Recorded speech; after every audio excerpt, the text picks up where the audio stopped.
Bismillahirrahmanirrahim. Assalamualaikum warahmatullahi wabarakatuh. Alhamdulillahirabbil alamin. Assalatu wassalamu ala asyrafil anbiya'i wal mursalin wa ala alihi wa ashabihi ajma'in wa la haula wa la quwwata illa billahil aliyil azim. Allahumma la sahla illa ma ja'altahu sahla wa anta taj'alu hazana idza syi'ta sahla. Rabbi shrah li sadri wa yassir li amri wahlul 'uqdatam min lisani yafqahu qawli. Amma ba'du. Pada yang terhormat yakni Ustaz Nakiyuddin selaku Raisil Jilsah, pada asatizah daripada Jabatan Agama Islam Sarawak yang saya hormati dan saya kasihi, kepada segenap asatizah, para alim ulama, para a'immah yang berada di luar sana, wabil khusus kepada segenap hadiri wal hadirah hafizakumullah. Alhamdulillah, kita masuk ke sesi yang keempat. Kita masuk ke burhan kauni fi'lil mumkinat. Burhan kauni fi'lil mumkinat. Sebenarnya dah nak dekat habis dah. Nak dekat habis, tapi mungkin hari ini kita cuba habiskan sampai habis sifat Rasul semua. Dan minggu depan waktu khataman kita boleh mula syahadah sampai khatam insya-Allah. Okey, bismillahirrahmanirrahim. Qala mu'allif rahimahullah wa nafa'na bihi wa bi ulumihi amin. Jadi bab ini menerangkan tentang burhanul mumkinat. Mumkinat ni apa? Iaitu dalil perkara-perkara mumkinat bagi hak Allah Subhanahu wa taala. Wa amma burhanu kauni fi'lil mumkinat aw tarkiha jaizan fi haqqi ta'ala. Jadi kita kan berbicara sifat harus bagi Allah, iaitu apakah sifat harus? Iaitu boleh untuk wujud, boleh tak wujud. Masukkan manusia atau makhluk ke dalam syurga tak wajib bagi Allah. Masukkan mereka dalam api neraka tak wajib bagi Allah. Meniadakan syurga dan neraka juga tak wajib bagi Allah.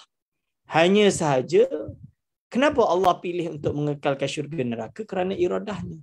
Dan apakah syurga dan neraka ini akan kekal?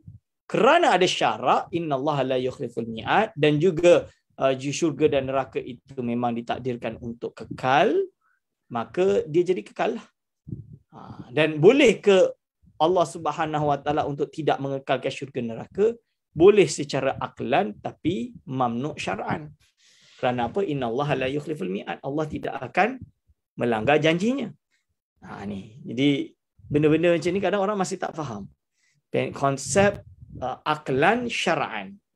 Memanglah kita terima secara syarak, tapi kita tahu secara akal. Kita iman secara akalnya Allah harus, tapi tak kerana ada syarat. Macam itulah. Jadi dalam hal mumkinat ni, perkara yang boleh wujud, boleh tak wujud. Masukkan, ni dia kata kama qala. Yani kalau kita terjemahkan, dalil adanya pekerjaan Allah Subhanahu wa taala, perbuatan Allah Subhanahu wa taala terhadap perkara-perkara mumkinat atau meninggalkannya, itu harus bagi hak Allah Subhanahu wa taala. Harus bagi hak Allah Subhanahu wa taala.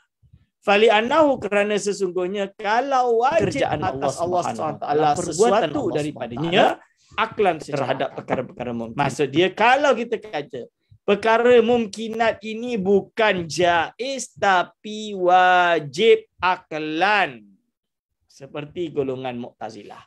Mu'tazilah kata wajib bagi Allah berbuat as-salah wal aslah. Wajib. Maka kalau ini dipegang, kama qalatul Mu'tazilah, itu seperti yang dipegang oleh Mu'tazilah, wa dzalika ka ba'sir rusuli, bagi Mu'tazilah wajib. Kerana ba'sir rusuli termasuk islah. Wa isabatul muti', dan memberi pahala kepada orang yang mentaati Allah, wa iqabil ma'asi, dan memberi siksaan bagi orang yang bermaksiat. Kalau ini jadi, ini apa yang terjadi? Awistihala, ataupun bukan wajib tapi menjadi mustahil pada perkara-perkara mumkinat ini, atau seperti yang telah dijelaskan ini, aklan secara hukum akli. Aklan secara hukum akli, kama qalatul Mu'tazilah, seperti yang dikatakan oleh Mu'tazilah, wa dzalika katarkil umuris salasa, seperti meninggalkan tiga perkara ini mustahil, berarti wajib bagi Allah, mustahil baginya meninggalkan tiga perkara ini. Lang qalaba, ini dalil dia. Kita panggil dalam ilmu kalam, kita panggil dengan qalbul haqa'iq. Qalbul haqa'iq itu menerbalikkan hakikat sesuatu. Hitam kita kata putih. Ada kita kata tak ada. Tak ada kita kata ada.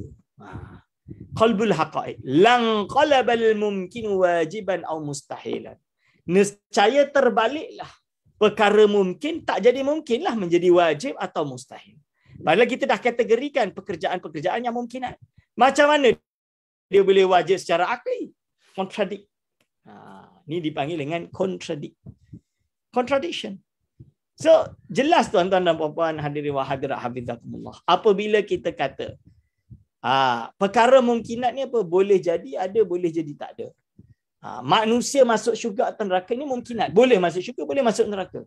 Sebab apa? Sebab tak wajib bagi Allah melakukan perkara tersebut. Kalau tak syurga neraka, boleh. Kalau Allah nak. Kan? Meniadakan dia terus. Tak ada. Berarti tak ada tempat lah syurga dan neraka. Kenapa tak boleh? Dari segi akalan dia macam tu. Itu nama dia dipanggil fi'lu mumkinat. So, apa tujuan dia? Dalam hal ini, Allah SWT harus baginya untuk memasukkan hamba, memberi pahala kepada hamba, mengazab hamba. Mana-mana yang dia lakukan. Ini semua harus, tidak wajib.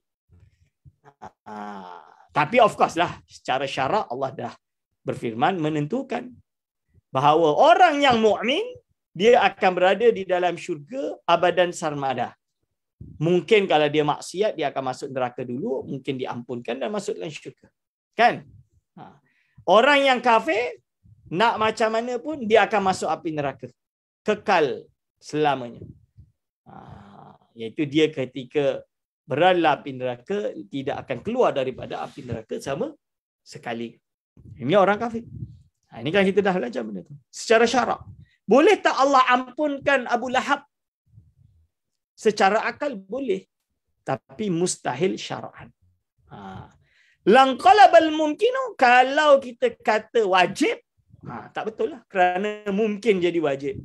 Langqalabal mumkin, terbaliklah, maka nescaya akan terbaliklah perkara mungkin menjadi wajib atau mustahil. Wadzalika la yuqalu. Perkara ini inqilabul mazkur, perkara ini tidak boleh diterima akal. La yuqalu, tidak boleh diterima akal. Ai la yusaddiqu bihi al-aqlu, iaitu akal tidak akan membenarkannya. Itu maksudnya, akal tidak akan membenarkannya. Maksudnya akal tak boleh terima. Wala yaqbaluhu, dan akal tidak akan menerimanya likaunihi mustahilan, kerana perkara ini mustahil. Idza istahala inqilabul mazkur batala ma adda ilaihi wa huwa wujubu syai'in minal mumkinat. Mana boleh benda yang mungkin kita kata wajib? Tak boleh lah. Mungkin, wajib. Itu maksud dia. Ini qalbul haqa'iq. Ini dalil dia. Ini dalil yang paling kuat lah. Boleh ada banyak lagi dalil. La yus'alu amma yaf'alu wa hum yus'alun. Ini makhluk ni tidak ditanya apa yang dia perbuat. Wa hum, mereka yang akan dipertanyakan. Ini yang akan dipertanyakan. Qalbul haqa'iq ni. Saya punya kaedah ni lah datang dari sini. Qalbul haqa'iq mustahil. Qalbul haqa'iq tu apa? Membalikkan perkara yang hak. Haqa'iq. Okay. Contoh dia apa? Ini handphone warna hitam, kita kata putih. Mana ni hitam? Tak boleh. Ni qalbul haqa'iq mustahil. Okay. Lalu wa ammar rusul. Sifat wajib bagi para rasul dan nabi umuman wa khususan alaihi wassalam. Wa ammar rusulu alaihi wassalatu wassalam. Adapun para rasul. Sekarang kita dah habis ilahiyat, kita masuk sifat para rasul. Wa ammar rusul alaihi wassalatu wassalam, sedangkan para rasul alaihi wassalatu wassalam, rusul ni apa? Jamak kepada rasul. Wa huwa insanun, dia adalah manusia. Syarat dia kena manusia. Uhiya ilaihi bisyar'in, dia diberikan wahyu dengan syarak. Maksudnya dia diberikan wahyu syarak. So ada syarak yang dia jalankan. Wa umira bitablighi, dan dia diperintahkan untuk disampaikan. Untuk disampaikan syarak tersebut. Kana lahu kitabun aw la, sama ada dia ada kitab atau tidak. Wa amman nabiyyu, kalau yang dipanggil dengan nabi, fahuwa insanun, manusia. uhiya ilaihi bisyar'in, yang dia beri wahyu kepadanya dengan syarak, wa umira bitablighihi aula, sama ada diperintah untuk disampaikan kepadanya ataupun tidak. Fa kullu rasulin nabiyyun, semua rasul itu nabi, la aksa, tidak sebaliknya. Hari ini ada orang yang ngotot. Hari ini ada orang yang ngotot, bahasa Melayu ngotot apa? Berkeras, berkeras memperjuangkan habis-habisan bahawa pembahagian ini adalah salah, lagi wajib ditahdzir. Yajibu ar-raddu alaihi, wajib untuk dirad. Kerana apa? Bagi dia, mana boleh Nabi dengan Rasul berbeza padahal dua-duanya diberi sifat tabligh. Rasul ada tabligh, Nabi ada tabligh. Kan sifat wajib bagi para Nabi dan Rasul. So, kenapa dia ada tabligh? Maksud dia tidak mentabligh. Ini yang dipertikaikan oleh orang tersebut. Maka dia kata Nabi dan Rasul itu sama sahaja. Definisi ini bagi dia adalah salah. Dan wajib dirad. So, kalau saya jawab, ini orang hulwu yang cakap macam ni. Kerana apa? Ini khilaf muktabar di kalangan Asy'ariyah. Jadi Asy'ariyah mengakui ini khilaf mu'tabar. Apa yang dimaksud dengan khilaf mu'tabar? Means ada ulama yang tidak membezakan antara Rasul dengan Nabi di kalangan Asy'ariyah, dan ada ulama yang membezakan antara Nabi dan Rasul di kalangan Asy'ariyah. Sedangkan sifat tabligh nanti kita akan bahas dalam kitab ni. Kita kena open minded dalam bab ini, kita tak boleh jumud. Fayajibu fi haqqihim, maka wajib bagi hak para rasul. Apa yang wajib? Yang pertama, as-sidqu, benar, jujur, kata benarlah. Apa itu sidqu?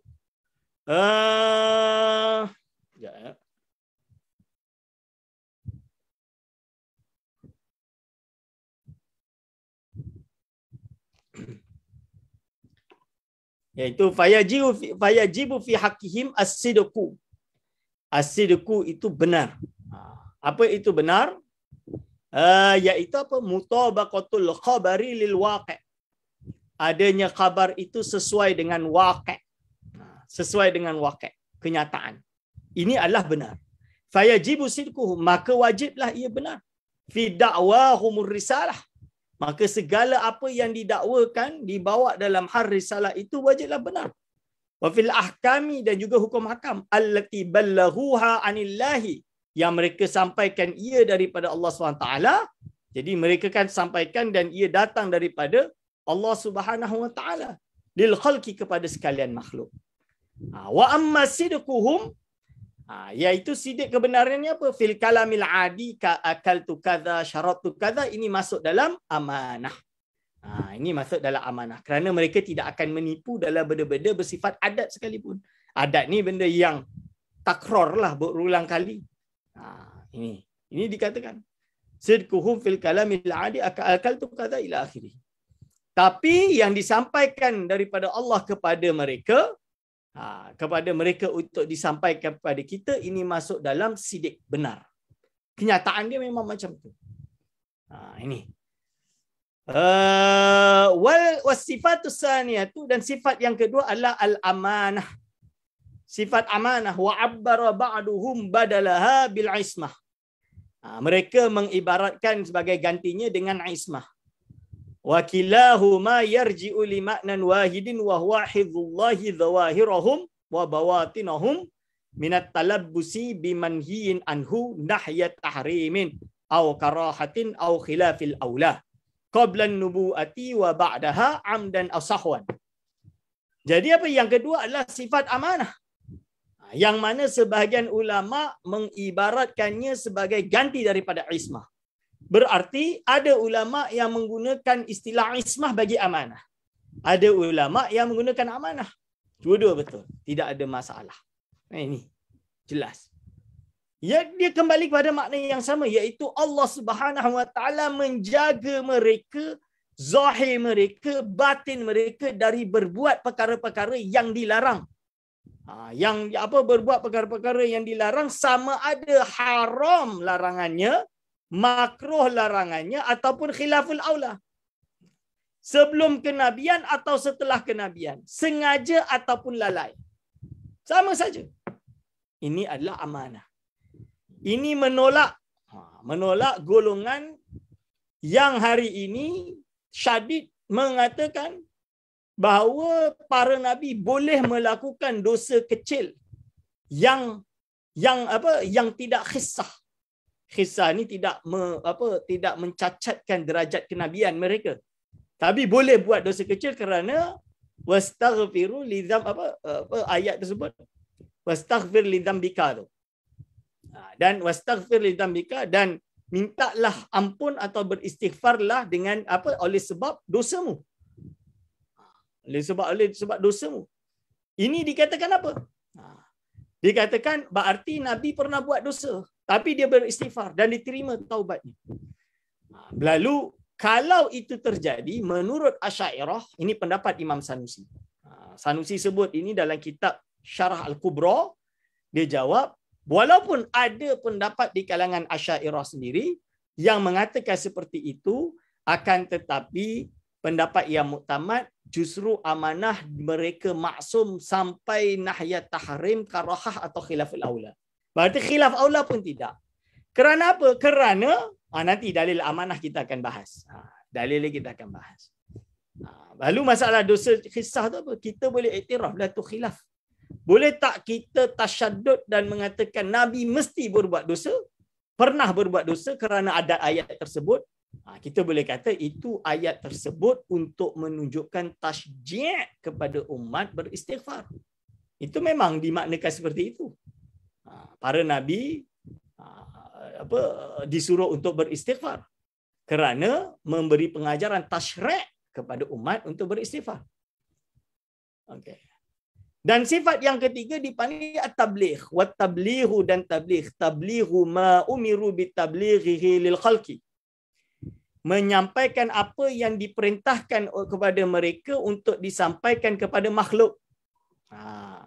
Untuk disampaikan kepada makhluk. Tabligh. Ini iaitu wa amma ma umiru bikitmanihi, kalau mereka diperintah untuk disimpankannya, tidak disampaikan daripada makhluk, wajib bagi mereka untuk menyimpankannya. Wa yajuzu lahum al-kitmanu, dan harus bagi mereka untuk menyimpannya. Wal ifsya'u fi ma khuyyiru fihi, dan menyikap bagi yang dipilihkan, diberikan wenang untuk memilih, diberikan pilihan untuk menyikapnya atau tidak. Wa innama lam yadhkur musannifu wujub al-kitmani ma umiru bi-kitmani li'annahu dakhilun fil amanah. Kenapa musannif tidak menyebutkan wajib menyimpan perkara yang Allah perintahkan untuk dia simpan? Kerana ini masuk di dalam amanah. Itu maksudnya. Wa'lam, dan ketahuilah anna sidqa wal amanata wajibani lirrusuli wal anbiya. Ketahuilah bahawa sesungguhnya benar dan amanah ini dua wajib bagi para rasul dan anbiya. Bagi para rasul dan anbiya wajib. Jadi sifat sidik dan amanah ini wajib bagi para rasul dan anbiya. Wa amma tabligh fa khasun birrusuli. Maka dia adalah sifat yang dikhususkan bagi para rasul, kerana nabi faqat ghairu ma'murin bitablighi. Kerana nabi sahaja dia tidak diperintahkan untuk bertabligh. Naam, ya betul, yajibu alaihi an yukhbira bi annahu nabiyyun. Betul, wajib atasnya untuk menyampaikan bahawa dia itu nabi, liyuhtarama, supaya dia dimuliakan, wa yu'azzama, dan dia diagungkan. Ini maksud dia. Hadirin wal hadirat hafizakumullah. Jadi boleh faham kan? Lepas tu adat semua ni saya rasa tak penting, ini kita dah baca dalam kitab-kitab akidah yang lain. Beberapa jumlah dia tidak diketahui secara pasti. Okay. And then lalu sifat mustahil bagi para rasul. Sifat mustahil bagi rasul, wa yastahilu fi haqqihim alaihimus salatu wassalam abadadu hadhihi sifat. Mustahil bagi hak para rasul alaihimus salatu wassalam lawan daripada sifat-sifat ini. Jadi wajib bagi mereka lawan bagi sifat-sifat ini. Wahya, apa saja? Dia ada 3. Yang pertama al-kadhibu, mendusta, berdusta. Berdusta ini adamul mutabaqatil khabari lil waqi'. Dia lawan diddus sidqi, lawan kepada benar. Fayastahilu alaihimul kadhibu. Jadi mustahil bagi para rasul itu dusta. Takkan keluar dari lidah dia pendustaan. Apa yang disampaikan daripada Allah kepadanya mesti benar. Dalil kita sebut nanti. Habis ni kita dalil. Okay. Lalu wal khiyanatu, dan berkhianat. Berkhianat ni apa? Lawan daripada amanah. Khianat dengan cara apa? Jadi kalau kita bagi definisi amanah, para rasul kan ada sifat amanah. Kita bagi contoh integriti. Itu betul. Tapi integriti itu only part of it. Sebahagian kecil daripada sifat amanah para rasul. Kerana sifat amanah ni sampai perkara makruh pun tak lakukan. Kalau kita duk kata seseorang kena integriti di dalam sebagai government servant, kan, penjawat awam kena ada integriti. Sekarang contoh dia melakukan apa? Isap rokok misalnya dia. Ini masuk dalam apa? Khilaf pun makruh antara haram. Kan? Kebanyakan dia macam itulah. So boleh tak nanti kalau ada orang isap rokok nanti kita golongkan berarti dia ada amanah? Menurut neraca Rasul, tak boleh lah. Sebab Rasul akan melakukan perkara yang makruh, haram ataupun khilaful aula sekalipun. Berarti amanah konteks kita dengan amanah para Rasul ini jelas beza. Kerana amanah para Rasul itu sampai benda yang makruh, haram ni tak akan dilakukan. Khilaful aula tak akan dilakukan. Itu maksud daripada amanah. Lawan dia khianat. Al-khiyanatu bi fi'li syai'in mimma nuhu anhu nahyat tahrimin aw karahatin. Fayashmalul fi'la zahira, maka dia terkandung baginya pekerjaan zahir. Kazina, seperti zina. Wa syurbil khamri, minum khamr. Wal batina, dan juga dosa batin. Hasad, kal hasadi. Hasad, i'tiqad yang sesat. Mengandung atau perkara yang al-qaula al-adiyah al-kadhiba, iaitu perkara-perkara adat yang bersifat adat tapi dusta, seperti kaja al-muallimu, telah datang muallim, wal halu, padahal dia tidak datang, lam yaji, muallim tak datang. Ini juga mustahil. Okey. Jadi termasuk daripada karahah makruh ini adalah khilafal aula. Khilaf aula ini lawan daripada yang utama. Fayukhadhu min kalamihi annahu la yaqa'u minhum alaihi wassalatu wassalam muharramun mutlaqan. Maka diambil dari kalamnya sesungguhnya perkara ini tidak akan terjadi daripada mereka para rasul, perkara yang diharamkan secara mutlak. Wa ma awhama minal kitabi awi sunnati wuqu'al ma'siyati minhum fala yu'taqadu dhahiruhu. Atau apa yang secara yang diwahamkan daripada Al-Quran atau Sunnah terjadinya maksiat daripada mereka, seperti yang dikatakan apa? Seperti fala yu'taqadu dhahiruhu. Contoh dia abasa wa tawalla an ja'ahul a'ma, kan, li'annahu muawwalun, kerana dia adalah perkara yang perlu untuk ditakwil. Perkara-perkara seperti ini perlu untuk ditakwil au masrufun an zahiri inda ahli sunnah. Jadi mungkin kerana apa? Kerana ada sebab. Nanti kita akan syarahkan perkara ini. Tasyrik dan lain-lain. Okey. Lalu dia sebut apa? Wa kitmanu syai'in mimma umiru bitablighihi lil khalqi.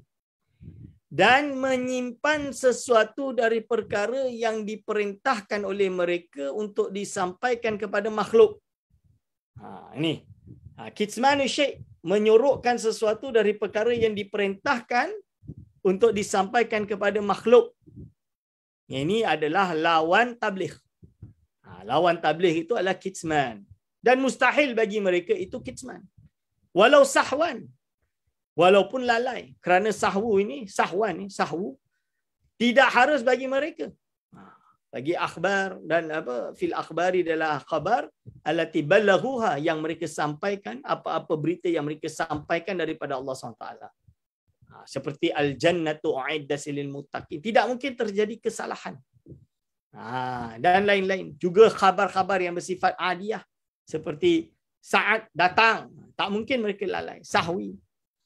Tapi kalau perkara sebut kerana hukum akam li tasyri'. Contohnya sahwi fi solat. Dalam solat terlupa, terlalai. Sehingga kan tertinggal. Kita tak sebut lalai, kita sebut lupa lah, lebih kurang macam tu. Dia lupa. Bukan kerana lupa li ajli dunia, tapi kerana lishtighalihim atau lishtighali qulubihim billah. Kerana hati mereka sibuk dengan Allah Subhanahu Wa Taala, bukan untuk perkara yang lain. Itu. Lalu untuk tasyrik lah. So kalau kes macam ni, apa yang patut dibuat? 2 ke 3 rakaat. Ini yang dibahas dalam perkara-perkara tersebut. Ini kaedah ni tuan-tuan dan puan-puan. Wa yajuzu fi haqqihim alaihimus salatu wassalam. Sifat harus bagi para rasul, harus bagi hak para rasul alaihimus salatu wassalam, ma huwa minal a'rabi al-bashariyati. Apa yang termasuk daripada sifat-sifat baru datang, sifat-sifat manusiawi. Allati la tuaddi ila naqsin fi maratibihim al-aliyah. Yang mana tidak membawa kepada pengurangan di dalam martabat-martabat mereka yang tinggi, iaitu manazilihim al-murtafi'ah. Ini la tuaddi ila naqsin fi maratibihim al-aliyah. Jadi apa pun sifat-sifat a'rad basyariah itu harus bagi para rasul. Sifat a'rad basyariah itu maksud dia sifat manusiawi. Ini harus bagi para rasul, sifat manusiawi ini. Harus. Iaitu seperti apa? Seperti makan, minum, berkahwin, memiliki anak, jalan di pasar dan lain-lain. Ini harus terjadi. Okey. Kal maradi, seperti sakit. Sakit ni yang tidak munafir lah. Al-ghairil munafir. Munafir ni yang buat orang lari. Leprosy. Ustaz, macam mana khabar yang diceritakan tentang para nabi? Ada nabi leprosy, ada yang buta dan lain-lain. Jawapan dia, dia bukan, tidak ada nas yang pasti tentang perkara tersebut. Dan ini banyak pendustaan yang disebutkan di dalam kitab-kitab tafsir. Dan yang kedua, yang benar, iaitu sakit tersebut berada di antara kulit dengan daging. Sehingga tidak yunafir, tidak melarikan orang, tapi dia rasa sakit sebagai ujian baginya. Dan ini akan dijelaskan nanti. Hal maradi wa nahwihi, dan sesamanya. Seperti makan, minum, kahwin, nikah, tidur. Tapi tidur ini dengan mata sahaja, bukan dengan hati. Hatinya bangun. Sebab apa? Ada nas, ini dalam kitab ini, Tabaqat Kubra, Sa'ad, iaitu apa? Nahnu ma'asyiral anbiya'i tanamu a'yununa. Mata kita yang tidur. Kami para nabi ini, mata kita yang tidur, wala tanamu qulubuna. Hati tak tidur. Wakan nisyani, dan seperti lalai. Lakin ba'da tabligh, iaitu setelah tabligh. Au fima lam yu'maru bitablighi, atau pada perkara yang tidak diperintahkan untuk disampaikan. Wa nisyanuhum, dan lalainya mereka daripada Allah SWT, la minasyaitani, bukan daripada syaitan. Idh laisa lisyaitani alaihim sabilun, kerana syaitan memang tidak ada jalan untuk menipu daya para nabi dan rasul. Ini. So yang dimaksud dengan a'rad, sifat-sifat ketuhanan, taklah la tajuzu alaihim khilafan lin nasara. Ini di luar pembahasan. Okey, lepas tu basyariah yang bersifat manusiawi. Kerana apa? Kerana para rasul ini adalah manusia, bukan malaikat. Maka sifat malaikat itu tak termasuklah. Kerana apa? Kerana orang Arab yang jahil, dia menyangka bahawa para rasul itu bersifat dengan sifat malaikat, bukan dengan sifat manusia. Berarti apa? Bagi mereka tu, kalau tengok Nabi ni, Nabi tak makan, tak minum, tak jalan di pasar dan lain-lain. Sebab itu fa'addahum dzalika ila takzibin nabiyina sayyidina Muhammad sallallahu alaihi wasallam kama haqahu Allah taala anhum, seperti yang telah dikhabarkan oleh Allah SWT. Jadi mereka, disebabkan itu mereka tak percaya bila Nabi Muhammad SAW mendakwa sebagai Nabi. Mereka tak percaya sebab bagi mereka Rasul ni seperti malaikat. Allah SWT berfirman, وَقَالُوا مَا لِهَذَا, apa ni? مَا لِهَذَا Rasul, apa Rasul ni? Lebih kurang macam itulah. Ya'kulu ta'ama, dia makan makanan. Wa yamshi fil aswaqi, dia jalan di pasar-pasar. Wa qad raddallahu alaihim, dan Allah SWT membalas kepada mereka di dalam surah yang sama. Wa ma arsalna qablaka minal mursalina illa annahum la ya'kuluna at-ta'ama wa yamshuna fil aswaq. Tidaklah aku mengutus sebelum mereka, sebelum engkau Muhammad, Tidaklah aku mengutus sebelum engkau wahai Muhammad minal mursalina, di kalangan orang-orang yang diutus, illa annahum, kecuali mereka semua, la ya'kuluna ta'ama, akan memakan makanan dan berjalan di pasar-pasar. Akan berjalan di pasar-pasar. Jadi apa? Para nabi-nabi sebelum Nabi Muhammad sallallahu alaihi wasallam sendiri, mereka ini berjalan ke pasar, makan makanan, minum dan lain-lain seperti manusia. Hanya mereka diberi keistimewaan maksum, ismah, dan juga iaitu apa? Mereka juga diberikan apa? Iaitu selain diberikan maksum, dan juga mereka ini mendapat istimewa diberikan wahyu. Itu kita akan bahas nanti insya-Allah.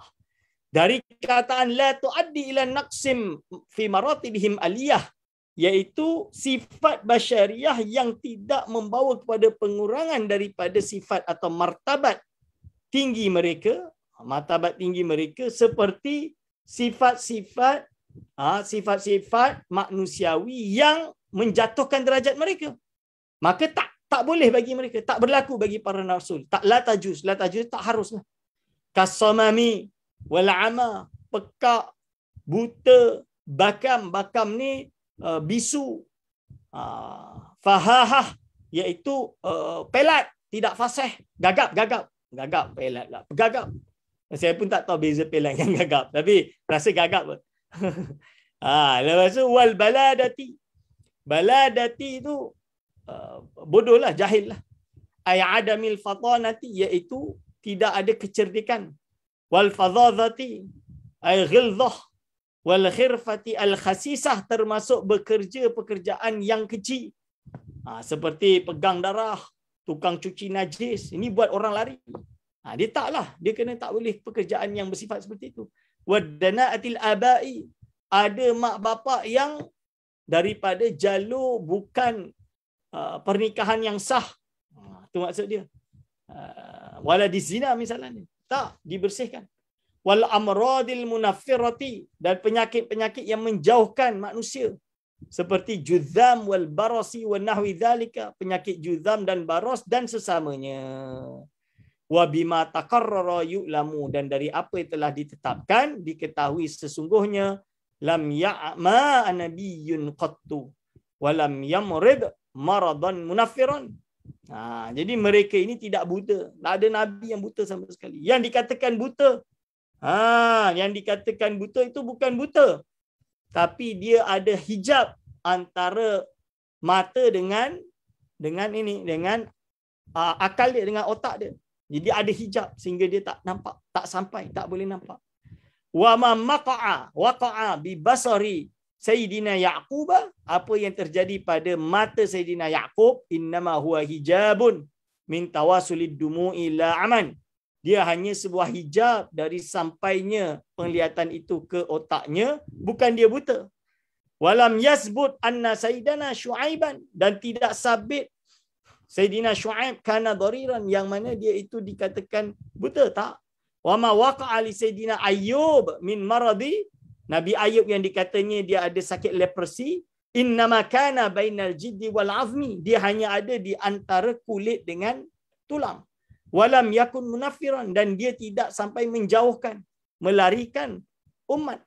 Wa mashtahara fi qissatihi minal hikayati batilun la aslalahu. Apa yang masyhur di dalam kitab-kitab yang kita duk baca kan, buku-buku Nabi yang kita duk baca, yang cerita kononnya Nabi itu buta, Nabi itu apa leprosy, nabi itu penyakit-penyakit yang munafir, ini jawapannya batilun la aslalahu, adalah perkara yang batil yang tidak ada dasar dia sama sekali. Tak betul. Wal hadharu kullul hadhar. Dan apa wajib ditegah dari beriktikad apa yang telah disebutkan ini, yang disebutkan oleh jahalatul muarrikhin. Hadirin wal hadirat hafizakumullah. Okey. Sekarang kita masuk barahinus sifat. Barahinus sifat ni dalil-dalil sifat. Dalil-dalil sifat para rasul dan nabi alaihi wassalatu wassalam. Okey, apa dia kata? Amma burhanu wujubi sidqihim.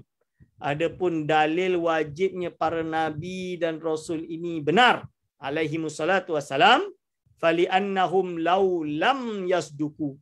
Kalau kerana sesungguhnya kalaulah mereka ini tidak benar, lalazima al-kadhibu fi khabarihi ta'ala. Nescaya adalah khabar Allah ini ada yang kadhib. Lazimlah ada dusta. Lazim ada dusta. Sebab dia tak benar berarti dusta lah.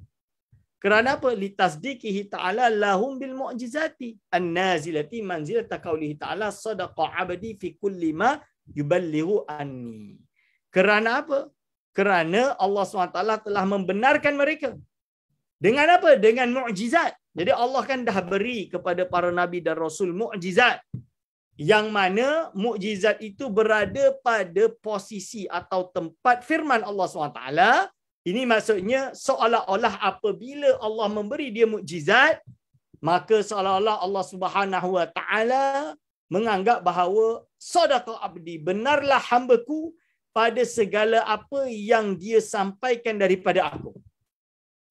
Itu maksud dia. Benarlah aku, hamba-Ku, pada segala apa yang disampaikan daripada aku. Ibarat dia macam inilah. Nabi Musa AS. Dia bawa keluar Yahudi daripada Mesir. Jadi Yahudi di Mesir dulu semuanya hamba kepada Firaun. Ini. Lalu ketika dia lawan Firaun, dah tunjuk mukjizat dia, Firaun ingkar beriman, menerima dia sebagai nabi dan rasul, maka apa terjadi? Kan akhirnya ada banyak kisah, dari mula plague datanglah dan ada asap yang membunuh semua orang yang tak cat rumahnya dengan darah dan lain-lain kan. Akhirnya para Jew, Bani Israel ni keluar daripada Egypt. Semua hamba dari Yahudi ni keluar daripada Egypt ikut Mesir. Ikut Musa AS. Apabila perjalanan keluar ini, dalam perjalanan dan juga ketika nak keluar, mereka ragu-ragu. Sebahagian dari mereka Yahudi ini ragu-ragu. Ada yang betul ke Musa ni nabi? Ada yang percaya nabi tapi takut keluar, takut nanti Firaun bunuh dia, kejar dia. Kan? Ada yang tak terima, jalan lapar. Maka semua ni bahasa Melayunya diadukan, mengadu kepada Nabi Musa alaihissalam. Musa, kalau kau betul nabi, turunkanlah makanan. Diturunkan makanan. Musa, kalau kau nabi, keluarkanlah air, kami nak minum, haus. Keluarlah air, cucuk tongkat kat tanah, keluar air. Bila dah dekat dengar Firaun dah dekat untuk datang bunuh dia, kan? Maka dia orang sampailah di hujung lautan, di tepi pinggir lautan. Maka akhirnya mereka berkata kepada Nabi Musa, "Ya Musa, menyesal aku lari dengan kau. Bila aku lari dengan kau keluar dari ni, aku dah nak kena bunuh dengan Firaun dah ni. Kita tak mampu nak lawan Firaun. Udahlah, kita minta ampun je lah dengan dia." Macam tu. Maka akhirnya sebab dah sampai hujung ni, kau nak kata apa kalau kau betul nabi, nak sampai mana dah? Ni dah tak boleh nak lari dah. Maka Musa pun membelah lautan dan akhirnya semua melintasi lautan tersebut. Kan? Ingat tak kisah tersebut? Dan pada akhirnya Firaun mati ketika lautan tersebut ditutup dan dihanyutkan dengan iaitu lautan merah tersebut. Ini contoh dia. Okey. Berarti hadirin wa hadirat hafizakumullah. Ini menunjukkan bahawa mereka ini seolah-olah bila mereka mengeluarkan mukjizat tersebut nak kata apa yang sampai daripada Allah SWT kepadaku itu adalah benar. Apa yang aku sampaikan kepada engkau ni semua itu adalah benar daripada Allah SWT. Bukti dia mukjizat ni. Kau tak percaya aku Nabi, ni mukjizat. Kan kau percaya. So hari ini adalah yang nak buat macam ni. Magician dia nak tunjuk. Kalau kau tak percaya aku, kau dilaknat oleh Allah Subhanahu Wa Taala, tapi balak tak turun-turun. Ini contoh dia. Ini jadi kita jangan tertipu. Kita jangan tertipu. Balak tu diturunkan oleh Allah SWT kepada mana-mana hamba yang dia kehendaki. Kalau ada orang aku bagi jadi nabi and then disuruh kita percaya, kalau tak balak turun, kan? Itu jangan percaya, sebab justru dia itu pendusta. Kalau kita percaya boleh gugat iman kita. Sebab kita akan percaya adanya nabi setelah Nabi Muhammad SAW, dan ini termasuk apa yang menjadi syarat bagi Imam Al-Ghazali untuk seorang itu jatuh dalam kekufuran. Sebab itu orang yang membenarkan Ghulam Mirza Ahmad sebagai nabi itu jatuh kufur. Sebab apa? Sebab Ghulam Mirza Ahmad dia mengaku jadi nabi yang jelas mendusta Rasulullah SAW. Dan Rasul dah kata bahawa dialah nabi, la nabiyya ba'dah. Tidak ada nabi lagi setelah baginda Nabi Muhammad SAW. Jadi kalau ada orang hari ini yang buat macam ni, bahayalah. Ini perlu dimasukkan ke mahkamah. Ni. Okey. Lalu wa amma burhanu wujubil amanati lahum alaihi wassalatu wassalam fali annahum law khanu bi fi'lin muharramin aw makruhin lanqalabal muharramu awil makruhu ta'atan fi haqqihim.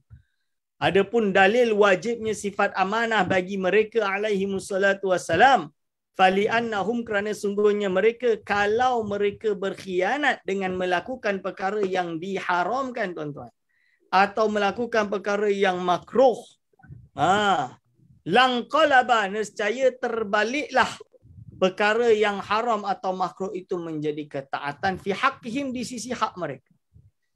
Jadi kalau kita kata boleh bagi para nabi dan rasul ini berkhianat dengan melakukan perkara haram atau makruh, berarti perkara haram dan makruh itu akan menjadi taat bagi hak mereka. Kerana apa? Li'anna Allah Ta'ala, kerana Allah SWT amarna bil iktida'i bihim. Allah dah perintahkan kita untuk mematuhi mereka, mengikuti mereka. Ikut segala tindak laku mereka. Fi aqwalihim, dalam ucapan mereka. Wa af'alihim, dan perbuatan mereka. Wala ya'muru ta'ala bi fi'li muharramin aw makruhin. Allah SWT tak perintah untuk melakukan perkara yang diharamkan atau perkara yang dimakruhkan. Inna Allah la ya'muru bil fahsya. Itu contoh dia. Sekarang tuan-tuan dan puan-puan hadirin wal hadirat hafizakumullah, kalau kita boleh faham perkara ini, kan? Kalau kita boleh faham perkara ini yang ulama kata sifat amanah mereka terjaga daripada melakukan perkara yang haram, makruh atau khilaful aula. Kerana kalaulah mereka itu melakukan boleh melakukan dosa kecil yang khissah, yang tidak khissah, dosa kecil yang tidak khissah, dosa kecil yang tidak menggugat derajat ketinggian mereka, nescaya kita akan dituntut atau mengikuti melakukan dosa tersebut. Kerana apa? Kerana Allah dah perintahkan mereka itu perlu diikuti dalam segala tingkah laku mereka. Kan? Kita disuruhkan ikut Rasulullah SAW pada segala apa yang diperbuat oleh Rasul. Sekalau harus bagi para Rasul untuk melakukan perkara dosa, perkara dosa yang kecil walaupun tidak khissah, nescaya perkara itu menjadi suatu perkara yang dituntut untuk dilakukan. Maka tak bolehlah. Sebab itulah yang sahih, yang muktamad adalah tidak. Dalam arti kita tidak, jadi tidak menjadi para nabi dan rasul, mereka tidak berbuat dosa yang kecil yang tidak khissah sekalipun. Mereka tidak berbuat, kerana ini pendapat muktamad.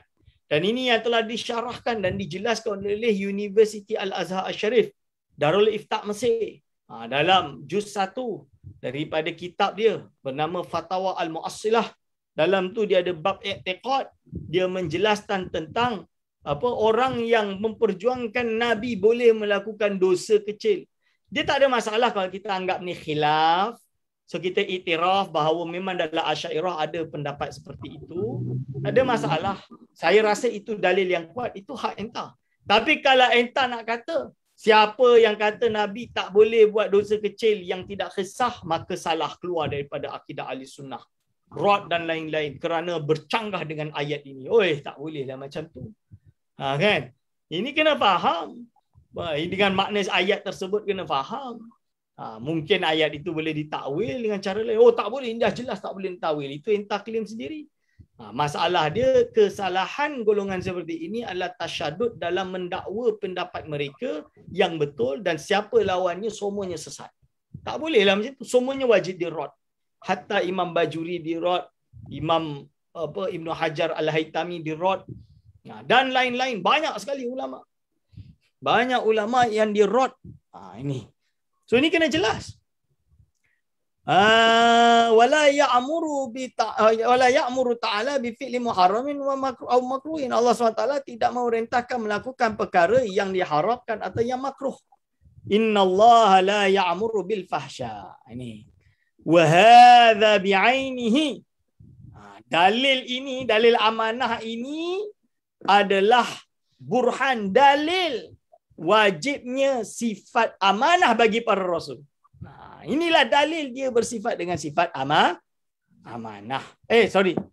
Inilah wajib.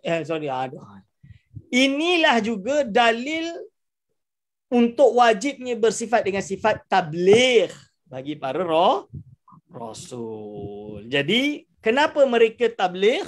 Dalil dia, kalau mereka kitman, tidak menyampaikan wahyu, nescaya mereka melanggar perintah Allah. Berarti mereka melakukan bifi'lin muharramin nahya tahrimin. Dan ini mustahil. Oleh sebab itu mereka ada sifat tabligh dengan dalil daripada sifat amanah ini. Okey, jelas kan? Okey, kalau dah jelas, wa amma dalilu jawazil a'radil basyariyati.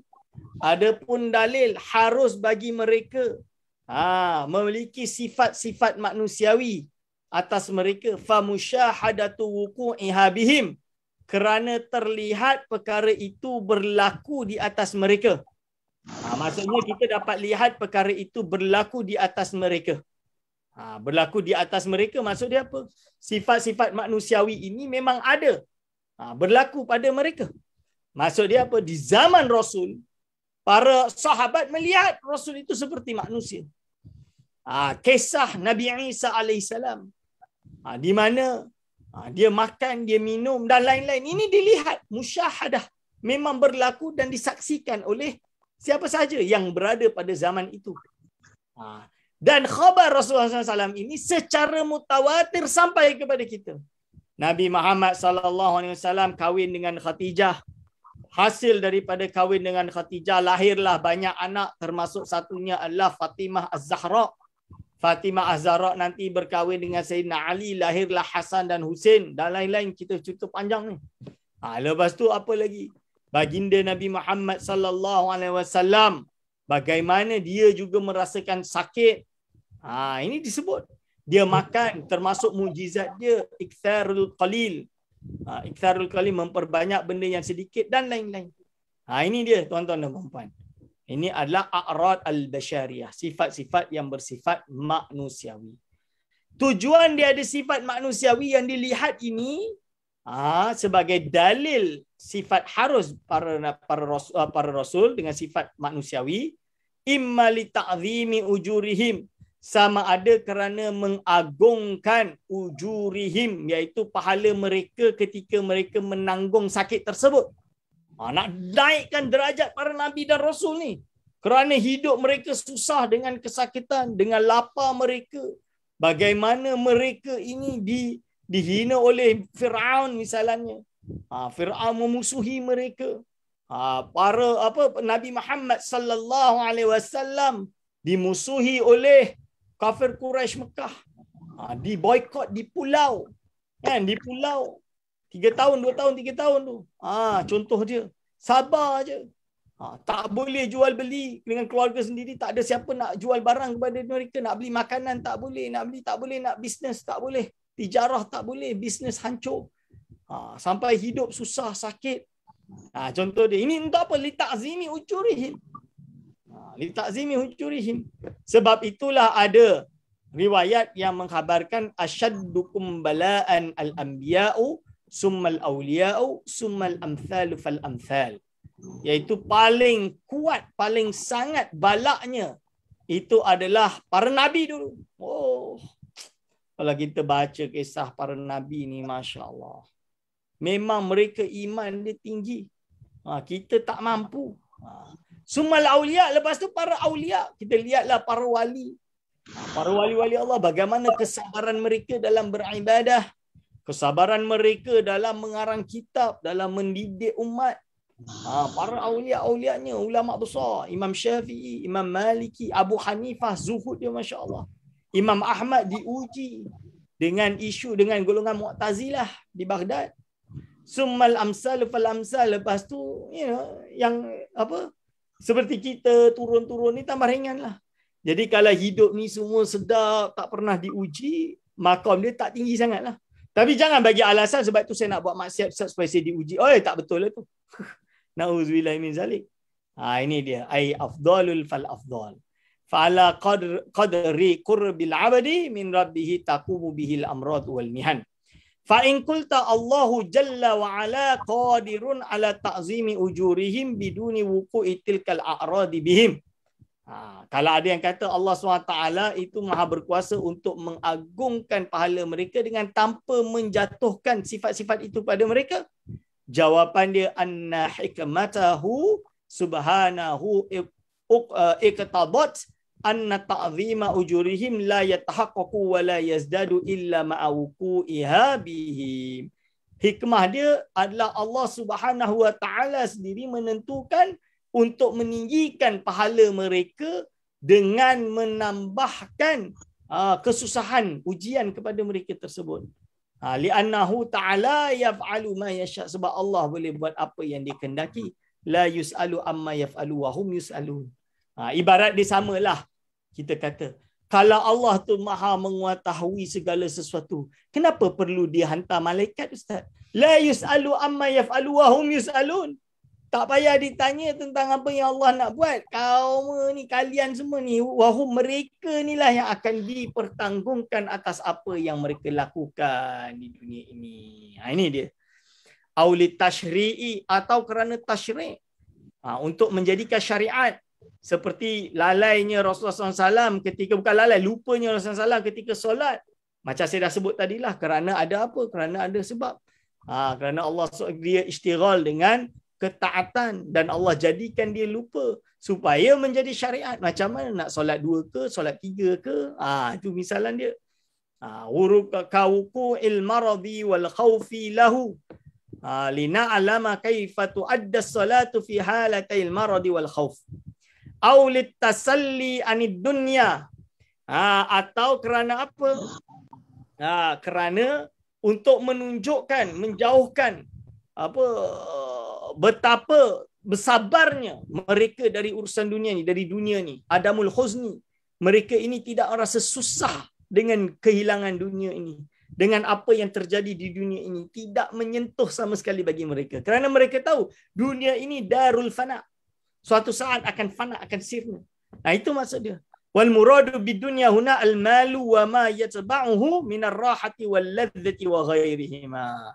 Yang dimaksud dengan dunia di sini adalah harta dan apa yang mengikutinya seperti relax, rahah, lazat, kenikmatan dan selainnya. Jadi mereka tak ada nak rest. Rasulullah SAW tak pernah nak rasa rehat. Kalau boleh dia nak perjuangkan dakwah habis-habisan. Nak memperbanyak umatnya. Biar lebih banyak yang berada di bawah bendera dia. Dia nak inni mukathirun bikumil umam. Sesungguhnya aku menyukai daripada kamu ini banyak yang memperbanyakkan apa? Memperbanyakkan umat. Sebab Rasul suka ada umat. Ini yang dimaksud dengan litasalli anid dunya. Au litanbihi, atau untuk bagi tahu kepada orang lain li khissati qadriha. Betapa jeleknya, betapa rendahnya, betapa kotornya, jijiknya dunia ini. Bagi Allah tak ada bagi Rasul ni tak ada masalah diuji dengan apa pun. Kerana apa? Dunia ni sekejap je.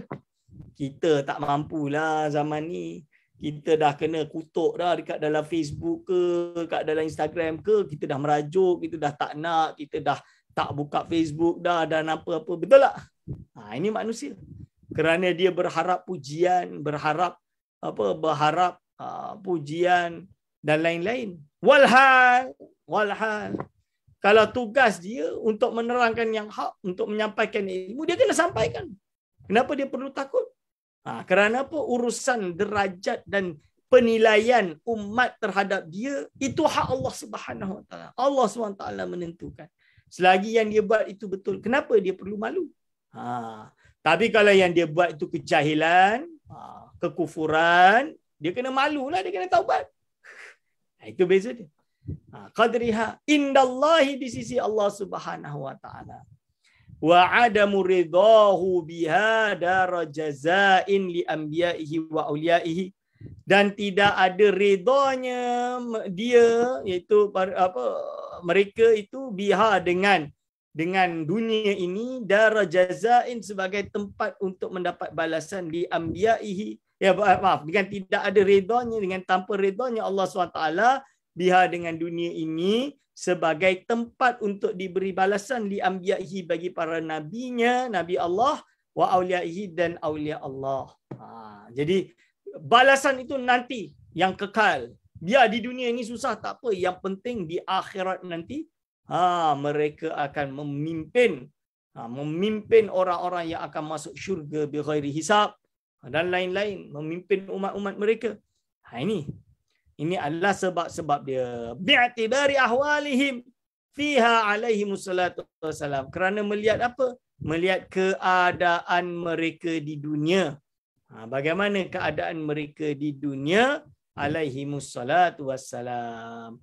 Ulaika alaihim salawatum min rabbihim wa rahmatu wa ulaika humul muhtadun. Mereka lah salawatum min rabbihim, rahmah dan rahmat. Ulaika, dan mereka lah yang diberi hidayah. Okey. Lepas tu masalah samiyat ini, apabila kita sudah beriman dengan para nabi dan rasul, maka apa yang disampaikan kepada mereka, kepada kita dari segi perkara samiyat, wajib kita beriman. Tidak boleh kita melanggar ataupun mempertikai ataupun memahaminya menurut akal kita. Tapi kita sami'na wa ata'na. Dalam hal ini samiyat seperti apa qadar soal, iaitu soalan kubur, nikmat kubur, azab kubur, dibangkitkan, dikumpulkan, dibangkitkan, di resurrection, hisab, lalu diambil suhuf, iaitu kitab-kitab, ada timbangan dia, ada sirat, ada telaga Rasulullah sallallahu alaihi wasallam dengan syafaat Nabi kita Mukhtar Nabi Muhammad sallallahu alaihi wasallam dan selainnya. Min murtadal akhyar wa bil jannati wan nari, syurga neraka wujudnya, syurga neraka dah memang wujud, bukan baru wujud, belum wujud. Ada sebahagian yang kata neraka belum wujud, nanti akan wujud. Tidak, dah wujud dah. Wa annahuma daru khuludin, dan dia adalah tempat yang akan kekal bagi orang yang bahagia dan orang yang celaka di dalam api neraka dan lain-lain. Wajib juga beriman dengan hafazati, malaikat hafazah, wal katabati, dan juga malaikat pencatat yang mulia dari malaikat alaihimussalam, malaikat maut Sayyidina Israel dan lain-lain. Ini iaitu juga beriktikad dengan keafdalan Nabi kita sallallahu alaihi wasallam. Ni semua kita boleh lompatlah. Sekarang syahadatul islami, syahadatal islami, dua syahadah Islam. Jadi ini khasais yang ada di dalam akidah sughra, yang tidak ada di dalam mana-mana akidah Imam Sanusi. Kerana Imam Sanusi sebut dalam syarah sughra, ini keistimewaan dalam kitab Ummul Barahin. Dalam hal ini sebenarnya saya nak buka kitab ni tapi tak sempat kot. Mana kitab dia? Tak ada kat sini. Oh, tak ada. Oh, ni. Nantilah saya hantar. Nama dia Aqsamut Tauhid wal Wahdaniyah inda Ahli Sunnati al-Asy'ariyah. Jadi ini ada membahas isu khusus, iaitu isu pergolakan atau pertikaian isu tauhid 3. rububiyah, uluhiyah, asma wa sifat. Kan? Yang diklaim sebagai tauhid yang dibawa oleh Wahabi. Lalu ahli sunnah macam mana? Kena tolak terus ke totally ke macam mana? So Imam Sanusi dia sebut kat sini. Wa yajma'u ma'aniya hadhil aqidati kulliha. Terkumpul makna-makna akidah ini seluruhnya.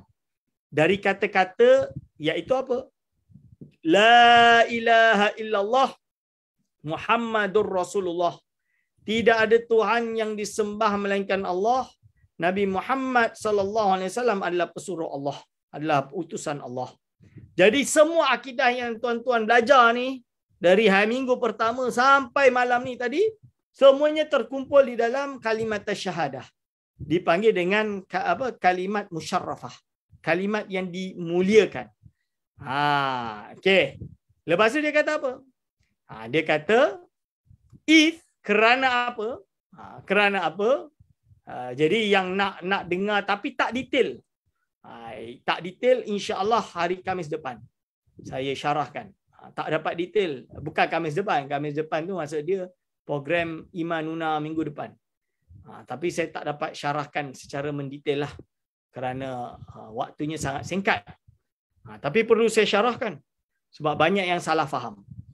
Iaitu apa? Iz maknal uluhiyati, kerana makna uluhiyah istighna'ul ilahi an kulli ma siwahu. Maha kayanya Allah Subhanahu wa taala dari segala apa yang selainnya. Ini nama dia sifat istighna, dipanggil dengan uluhiyah. Wa iftiqaru kulli ma adahu ilaihi, dan segala sesuatu selain Allah berhajat kepada Allah Subhanahu wa taala. Jadi basically bila kita sebut Allah, tidak ada Tuhan yang berhak disembah melainkan Allah, berarti kita memasukkan ada istighna dan iftiqar. Istighna iaitu Allah SWT ni maha kaya dari segala sesuatu selainnya, berarti dia tidak berhajat kepada mana-mana makhluk, tak berhajat dengan amal kita, tak berhajat dengan kita punya ibadah, tak berhajat dengan ketaatan kita. Wa iftiqaru kulli ma adahu, dan dalam la ilaha illallah itu juga menunjukkan segala sesuatu selain Allah ini berhajat kepada Allah Subhanahu wa taala. Imdadan wa ijadan, iaitu dalam ijadan iaitu kewujudannya, dan juga imdadan mendapat pertolongannya, semuanya berhajat kepada Allah Subhanahu wa taala. Kerana tanpa Allah kita tak mungkin ada. Ini dipanggil dengan sifat iftiqar. Iftiqar ini dipanggil juga dengan istilah tauhid rububiyah menurut Asy'ariyah. Seperti dalam kitab ini. Menunjukkan bahawa Allah lah yang memberi muhyi wal mumit. Seorang itu tidak akan hidup kecuali Allah kerana dia muhyi. Seorang itu tidak akan dapat rezeki melainkan Allah kerana dia ar-razzaq. Ini kita panggil sifat iftikar. Sifat iftikar itu siapa saja kita akan syarahkan nanti. Kita akan syarahkan nanti. Dan juga sifat istighna, iaitu sifat-sifat yang menunjukkan Allah SWT maha kaya, tidak berhajat kepada yang lain. Wujud, qidam, baqa', mukhalafatil hadisi, qiyamuhu al-qiyamu binafsihi. Contoh dia. Ini kita akan bahas. Tak tahu ni sempat ke tak. Dah pukul berapa ni? Dah pukul 10 minit dah. Fa makna la ilaha illallah, maka makna la ilaha illallah la mustaghniyan an kulli ma siwahu wa muftakiran ilaihi kullu ma adahu ilallah. Maka makna la ilaha illallah adalah tidak ada yang kaya dari segala apa selainnya.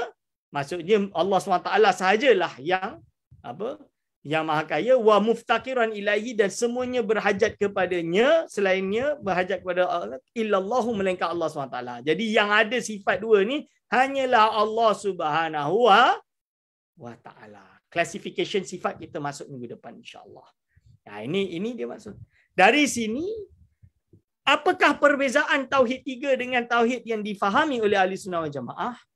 Jadi Ahli Sunnah wal Jamaah di kalangan Asy'ariyah, dia tidak menafikan, tidak melarang konsep taksimut tauhid. Pembahagian tauhid itu sendiri, itu tidak dilarang. Division, kita panggil division, pembahagian. Ada tauhid rububiyah, tauhid uluhiyah, itu tak ada masalah. Tapi kita ada masalah bila mereka salah memahami definisi tauhid tersebut. Dengan makna dia mengatakan bahawa tauhid rububiyah ini percaya bahawa adanya Tuhan yang mentadbir walaupun banyak, walaupun tidak mengisakannya. Seperti golongan apa? Golongan seperti Firaun, seperti kafir Quraisy, seperti kafir Mekah. Kerana apa? Kafir Mekah mereka percaya wujudnya Tuhan, tapi mereka tidak mengisakan Allah. Berarti apa? Mereka masih kafir. Mereka ada tauhid rububiyah, tidak ada tauhid uluhiyah. Tak betul lah tu. Itu dibatal. Kenapa dibatal? Kerana tak betul. Kerana yang dimaksudkan dengan tauhid rububiyah iaitu Allah Subhanahu wa taala bersifat dengan sifat yang menunjukkan segala sesuatu selain dia berhajat kepada dia. Itu maksud dia. Kan? Bukan dengan makna wujudnya Allah yang mentadbir alam ini, titik, bukan. Walaupun makna dia ada sipi-sipi. Contoh dia tauhid uluhiyah. Mereka menamakan, macam Wahabi menamakan tauhid uluhiyah itu sebagai tauhid yang menunjukkan keesaan dalam menyembah Allah Subhanahu wa taala. Sehingga kan orang bertawasul tidak memiliki tauhid uluhiyah dan mereka kafirkan. Itu jelas dalam kitab-kitab mereka orang bertawasul dan istighasah jatuh kufur. Walhal istighna yang dimaksud tauhid uluhiyah yang dimaksudkan adalah istighna, iaitu Allah SWT maha kaya yang tidak berhajat kepada apapun selain dia. Apa yang masuk dalam sifat ini ada sifat wujud dan lain-lain yang akan disyarahkan pada minggu-minggu hadapan. Ini contoh dia. Ini okey. Lepas tu tauhid ibadah ada sendiri lagi tauhid ibadah. Dan terakhir tauhid asmaul husna. Asmaul husna maksud dia apa? Percaya bahawa bila kita sebut Ar-Rahman, hakikat yang Ar-Rahman itu hanya Allah SWT. Bila kita sebut Ar-Razzaq, hakikat yang memberi rezeki itu siapa? Allah SWT sahaja. Dan lain-lain. Semua sifat-sifat nama-namanya yang berhak untuk memilikinya hanya Allah SWT. Jadi ada dalam kitab risalah ni. Kalau yang mengaji dengan saya di universiti, di UIA, dia memang baca kitab ni awal sampai akhir. Saya akan baca kitab ni awal sampai akhir, supaya apabila kita membahas konsep tauhid 3, jangan kita tersalah. Maksudnya kita betul menolak tauhid 3. Versi Wahabi itu betul kita kena tolak. Tapi jangan sampai membahagi tauhid menggunakan rububiyah uluhiyah aja terus Wahabi. Kita panggil terus menuduh Wahabi, semua nak kena tuduh Wahabi. Sebab apa? Sebab dia pakai tauhid rububiyah uluhiyah. Tak boleh macam tu. Yang betul, kalau dia bagi tauhid rububiyah uluhiyah, tauhidul ibadah, lepas tu tauhidul asmaul husna sebagai 4 dengan makna yang sahih, maka tak betul, tak salah lah, betul lah. Pembahagian mengklasifikasi tauhid itu tidak salah dari segi makna seperti itu. Yang salah kalau ada orang kata tauhid 3 ni macam Kristian Trinity sebab 3, itu tak betul lah, itu bukan hujah. Kan? So kita kena betul, cara hujah tu kena betul, penghujahan tu kena betul. Sebab saya lihat banyak kawan-kawan ahli sunnah apabila menyerang tauhid 3 kadang terlebih daripada yang sepatutnya. Terlebih daripada yang sepatutnya. Asalkan boleh serang-serang je. Ini namanya bodoh melulu. Bahaya nanti. Sebab apa? Ada di kalangan ulama salaf yang memang membahagi tauhid kepada 4 misalan dia. Tapi dengan makna yang sahih lah. Bukan dengan makna yang batil, bukan dengan makna tauhid uluhiyah berarti bila tauhid uluhiyah berarti orang yang beristighasah atau tawasul tiada tauhid uluhiyah. Ada yang ada tauhid rububiyah belum tentu ada tauhid uluhiyah. Tak boleh macam tu lah. Itu dengan makna yang batil kerana ahli sunnah tidak memberi makna macam tu. Kalau mujarrad taksim itu adalah perkara yang memang wujud di dalam kitab-kitab turas. Ini kena faham beza dia. Beza dia. Dan kalau nak tahu lebih dalam boleh dengar Iman Una pada hari Khamis depan. Tapi itu pun saya rasa tak mendalam. Bahkan kalau ada orang tak faham, dia akan menuduh saya ni jadi Wahabi lah. Sebab saya bela kononnya tauhid 3. Bukan saya bela tauhid 3, saya bagi tahu awal dah sekarang. Sekarang ni saya bagi tahu. Maksud dia dengan makna yang sahih. Dengan makna yang sahih. Sebab itu bolehlah nanti saya hantarlah kitab ni. Kitab ni. Okey. InsyaAllah kita iktifak bihadzal qadar. Minggu depan khataman kita start dari sini sampai khatam insyaAllah. Dengan kalau sempat kita bacakan ijazah Ummul Barahin dari saya, guru saya sampai ke atas. InsyaAllah saya iktifak bihadzal qadar. Aku lukal yazah. Astaghfirullahaladzim. Boleh buka Q&A.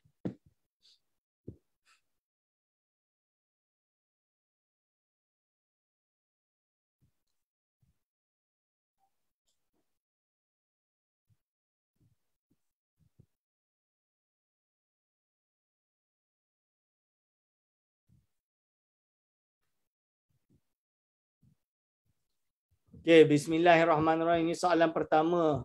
Assalamualaikum Ustaz, apakah boleh kalimah ummi pada Rasul itu diterjemahkan buta huruf ataupun ada dimaksudkan perkataan yang lebih sesuai, Allahu alam? Okey, terjemahan Melayu dia saya abstain sebab saya memang bukan pakar bahasa Melayu. I'm not a linguist dalam bahasa Melayu. So saya tak boleh nak decide perkataan yang sesuai untuk menerjemahkan ummi.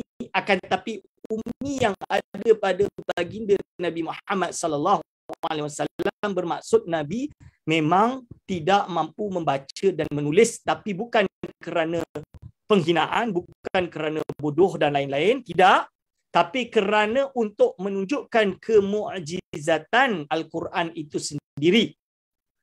Itu maksud dia, justru mengukuhkan ketinggian derajat baginda Nabi Muhammad sallallahu alaihi wasallam. Itu maksud dia. Maksud dengan ummi. So apakah yang di terjemahan yang sesuai? Itu saya tak boleh lah nak sebut. Kan? Tak boleh sebut.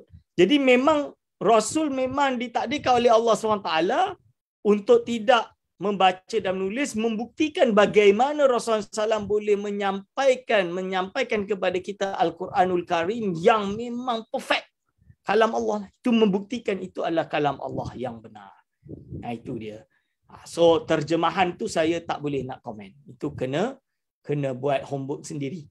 Atau cari dia orang bahasa yang sesuai. Tahu kalau saya kita pegang pada terjemahan ulama dulu sebab bahasa Melayu, apakah definisi bahasa? Saya dah sebut banyak kali.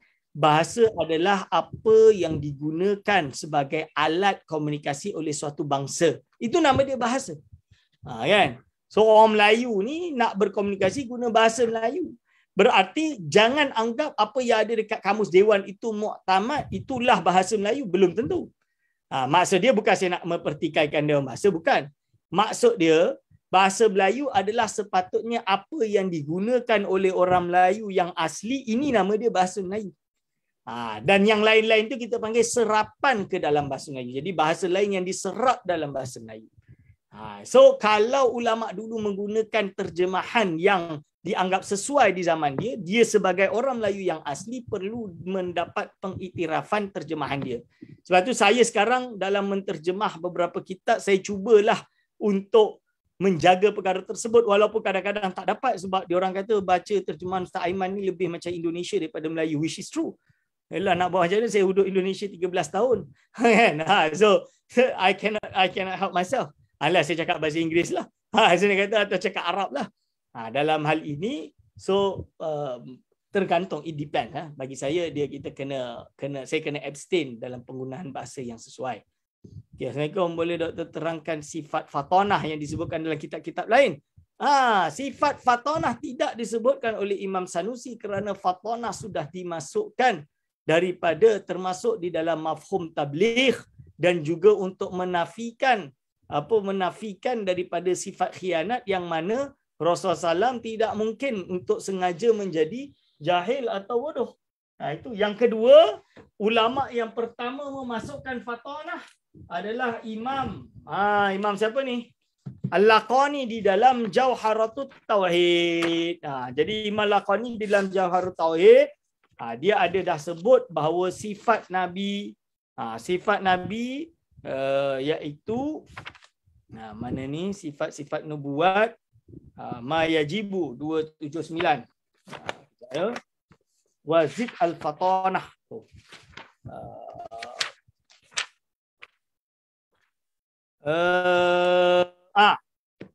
Wa wajibun fi haqqihim al-amanah wa sidquhum wa diflahul fatanah. Sebab tu dia guna wadif dan tambahkanlah lahu bagi Nabi al-fatanata, iaitu sifat fatanah.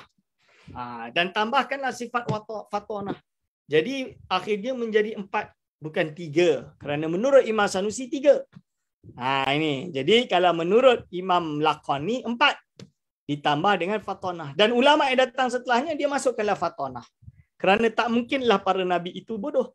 Which is true.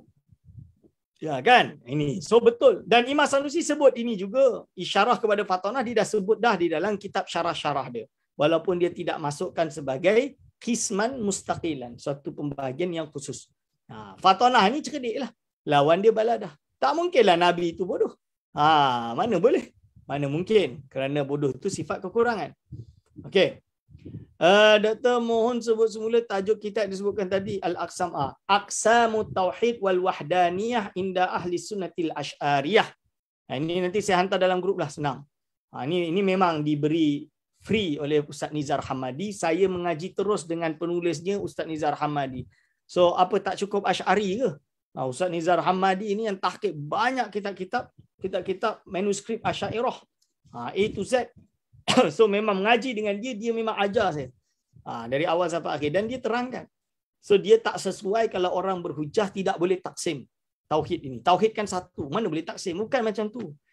Classification tu ada dan ulama gunakannya. Cuma yang salah tu mereka guna tauhid 3 dengan makna yang batil. Itu salah. Dan Asy'ariyah kalau menurut dia dalam kitab ini membahagi tauhid itu kepada 4. Dia bagi kepada 4, bukan dibagi kepada bukan bagi kepada 3, bagi kepada 4. Tauhid ibadah, tauhid rububiyah, tauhid uluhiyah, tauhid asmaul husna. Kenapa tak ada tauhid sifat wal asma wa sifat? Macam Wahabi kan dia bagi asma dan sifat. Jawapan dia tak betul lah kalau asma wa sifat, sebab sifat ini perbahasan tauhid itu sudah ada pada istighna dan iftikar yang kita akan masuk minggu depan.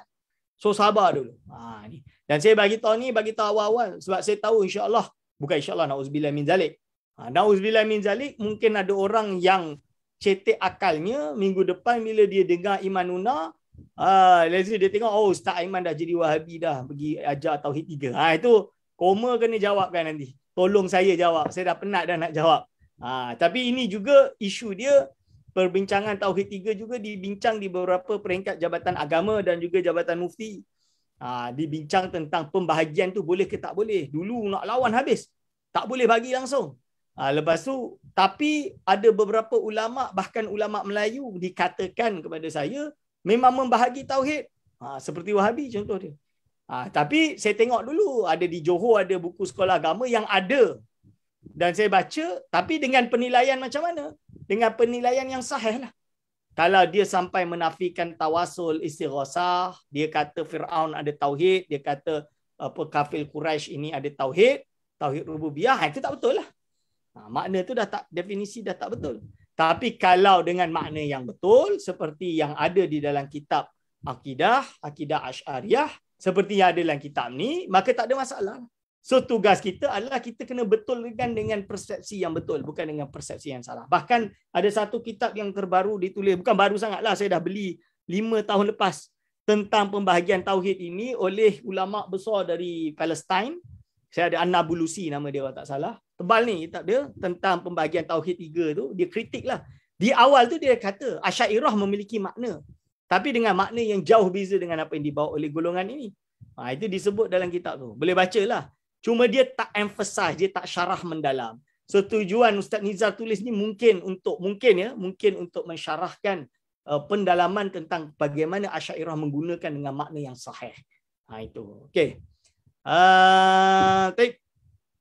Menurut hadis riwayat Al-Bukhari, Nabi pernah teringin mencapakkan diri baginda dari bukit yang tinggi dalam tempoh berhentinya penurunan wahyu. Bagaimana cara hendak mengaitkan sifat amanah Nabi dalam memahami hadis ini?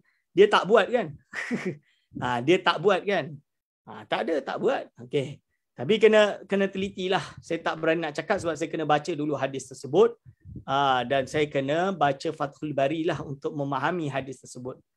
Kita boleh rujuk dulu dan baru boleh untuk difahami perkaitannya dengan sifat amanah. Takwilan dia seperti apa. Ini dia. Okey. Ada soalan lain? Assalamualaikum Doktor. Assalamualaikum warahmatullahi. Mungkin Doktor boleh jelaskan tentang ada saya pernah dengar satu istilah qadimun naw' wa hadithul afrad, kalau tak silap tu. Qadimun naw', jenis yang bersifat qadim tapi dia benda itu adalah hadis. Jadi contoh dia tuan-tuan, dalam ilmu Allah, kan, dalam ilmu Allah Rasulullah sallallahu alaihi wasallam ini adalah kekasihnya yang paling dicintai. Ini adalah qadim di sisi Allah di dalam ilmunya. Qadim kan? Akan tetapi kewujudannya hadis. Dari tidak ada lalu ada. Ini. So itu banyak lagi contoh-contoh yang seperti itu. Itu adalah penjelasan ni. Okey, lain. Satu lagi doktor, berkaitan dengan qiyas asyahid alal ghaib ataupun macam mana? Okey, qiyas syahid ala ghaib. Qiyas syahid ala ghaib ni apa? Beberapa pendalilan di dalam ilmu akidah, dia mengkiaskan perkara yang dapat dilihat kepada Allah yang tidak dapat dilihat. Ini nama dia qiyas syahid ala ghaib. So contoh dia, kalaulah manusia ini, kalaulah sifat pekak ini sifat kekurangan, takkanlah Allah ini ada sifat pekak. Mustahillah Allah ada sifat pekak. Kerana sifat pekak ni kekurangan. Betul ke tidak? Kan dalilnya betul. Betul lah. Kalau Allah ni pekak, berarti dia ini cacat. Takkanlah Allah ini cacat. Yalah, kita tengok manusia, kalau dia pekak, dia cacat.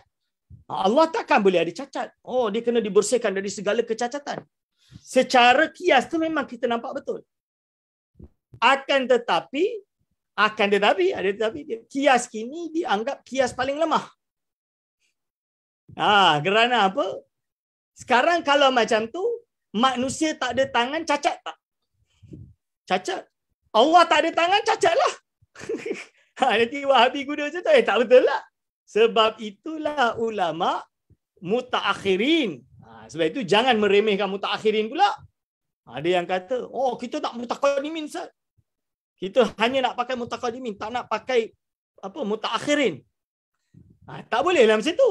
Sebab ada di kalangan mutaakhirin, memang majoriti mutaakhirin menganggap bahawa pendapat yang betul, qiyasus syahid ala ghaib ini dhaif. Ini yang dipilih oleh siapa? Oleh Imam Al-Ghazali, Imam Fakhruddin Ar-Razi dan lain-lain. Sebab itu bila menetapkan sifat sama' basar kalam, dia tidak memakai qiyasus syahid ala ghaib. Dia memakai hujah apa? Dia memakai hujah Quran, nas. Inna Allah sami'un basir. Dah selesai. Sebab apa? Wujudul iman tu dah ada dah. Wujud kidam baqa' mukhalafatil hadisi qiyamu bidasi wahdaniyah qudrah iradah ilmun hayat. Dah ada dah. Itu dah ada ilmun hayat. Hayat tu dah tunjuk dia hidup. Itu dah kuat dah. Berarti dia dah ada iman.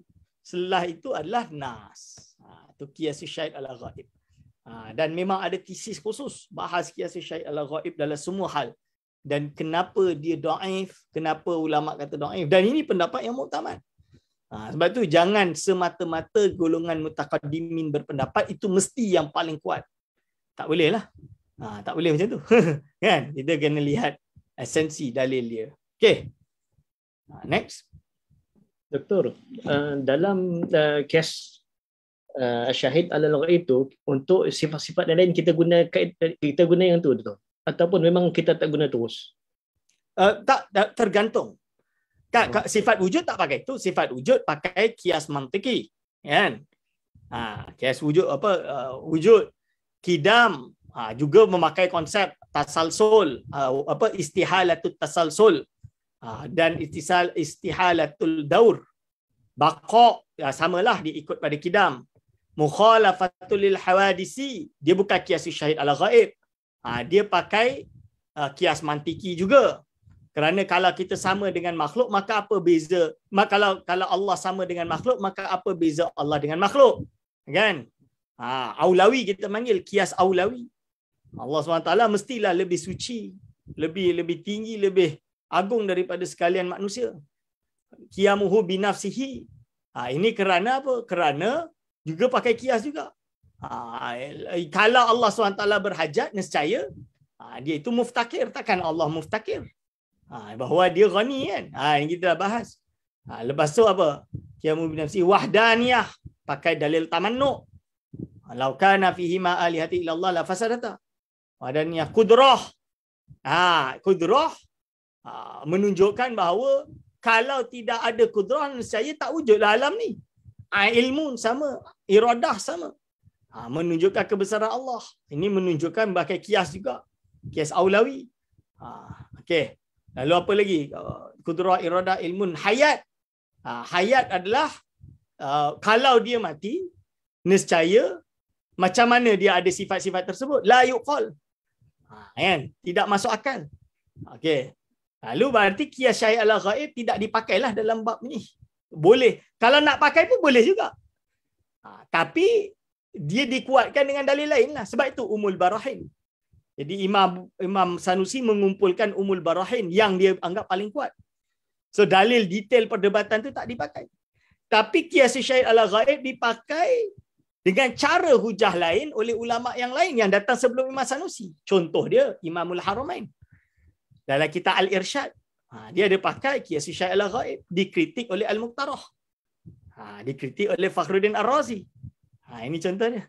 So inti dia akidah itu ada. Dalil yang mendukung akidah ni banyak. Nak pakai yang mana satu? Itu contoh dia. Nak pakai yang mana satu? Itu. Okay, kalau buat tesis tu bagus juga. Tapi dah ada dah. Kat negara Arab dah ada lah. Tesis tentang qiyas syahid ala ghaib. Bahkan makalat pun banyak sekali. Okey. InsyaAllah. Ada lain?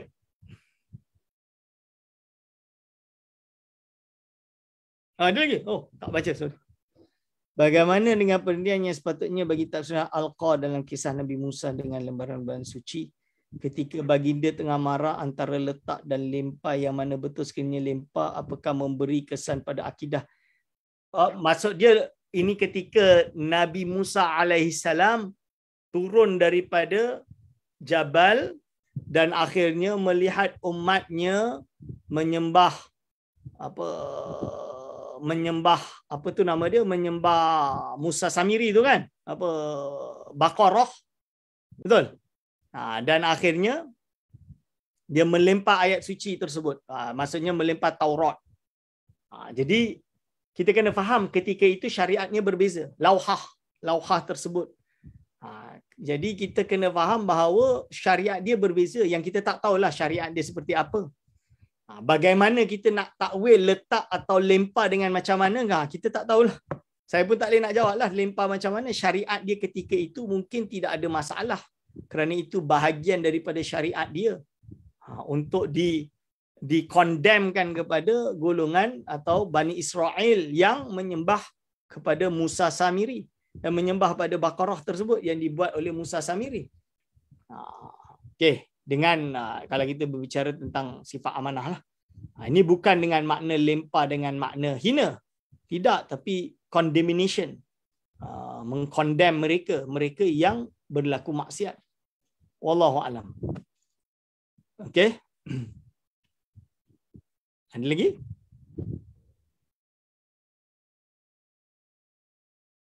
Okey, insya-Allah. Aktafi bihadzal qadar, insya-Allah kita jumpa lagi minggu hadapan. Okey, kita jumpa lagi minggu hadapan dengan sesi khataman. Kalau ada salah silap daripada saya mohon maaf sebesar-besarnya. Aku qauli hadza, astaghfirullah li wa lakum. Assalamualaikum warahmatullahi wabarakatuh. Terima kasih, Doktor. Sama. Terima kasih, Doktor. Khairan.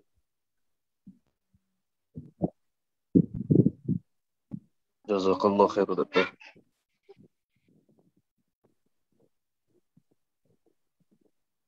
Waalaikumsalam.